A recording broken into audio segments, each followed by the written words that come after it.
Welcome to another video in which we are going to write Python program to measure the elapsed time in Python. So guys, in order to calculate the time that is elapsed in executing a block of code, the time module can be used. So basically we have the module that is time that will help us in order to measure the elapsed time to execute a block of code in Python. So guys, it involves three steps over here. The first step is to save the timestamp at the beginning of the code. We will use the start variable in this case by using the time method, and then the second step is to save the timestamp at the end of the block of code. So we will be using the end variable over here, and then we will find the difference between the end and the start variables, which will give us the execution time of the block of code. So guys, let us check this with the help of the VS Code over here. So basically the very first thing is we will be importing the library that is time. So we use the import keyword and then followed by the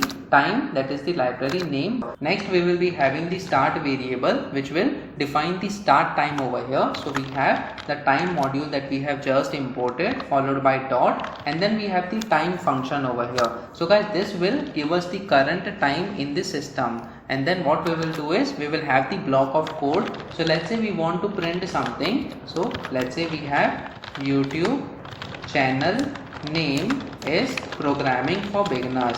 So guys, this is the name of this YouTube channel which you should definitely subscribe if you have not done so. So we have this particular string that will be printed, and then let's say we have another string, that is this is another statement. So we say this is another statement over here. So guys, these are the two strings that will be printed. Now guys, after this, let's say we want to know how much time is required by the Python interpreter in order to print both these statements. So we have tracked the start time over here. We need to track the end time as well. So over here we will have the end variable, and then again we will get the latest time of the system. So we have time followed by dot, and then we have this time function over here. So guys, we have both the times, that is the start time and the end time. What we need to do is simply we need to print the difference between them. So over here we will have elapsed time in this case.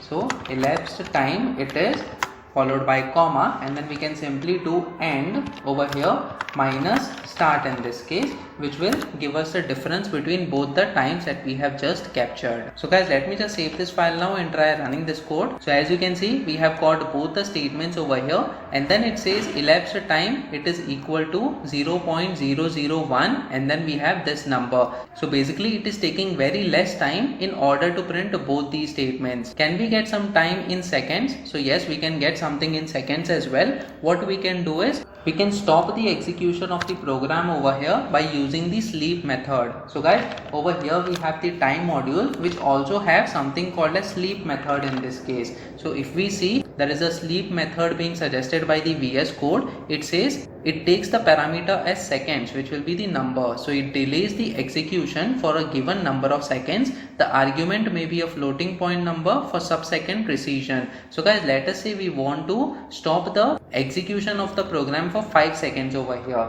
So inside the sleep method we will provide 5 as the parameter. So guys, this is in seconds, so it will wait for 5 seconds, and then this end time will be captured over here. So guys, let me just save this file now. So what will happen is first two statements will be printed over here, and then the program will wait for 5 seconds, and then we will have the third print statement being printed after knowing the start and the end times over here. So let me just save this file now and try running this code once again. So as you can see, two statements are already printed, and then after 5 seconds we have elapsed time over here, that is 5.003968. So guys, this time basically is in seconds right now. The previous one was also in seconds, and it would have been 1 millisecond previously. So the difference that is being displayed over here is in seconds, and since we have provided the sleep time as 5 seconds over here, we are getting the time that is more than 5 seconds. That's because some time was taken in order to print both these statements as well. So this is a very simple way by using the time module in order to know how much time your block of code took in order to execute in Python programming language. Please make sure that you like this video so that it reaches to more people, and subscribe to the channel so that you get the notifications on upcoming videos as well. The next video that we are going to talk about is Python program to convert two lists into a dictionary. So stay tuned.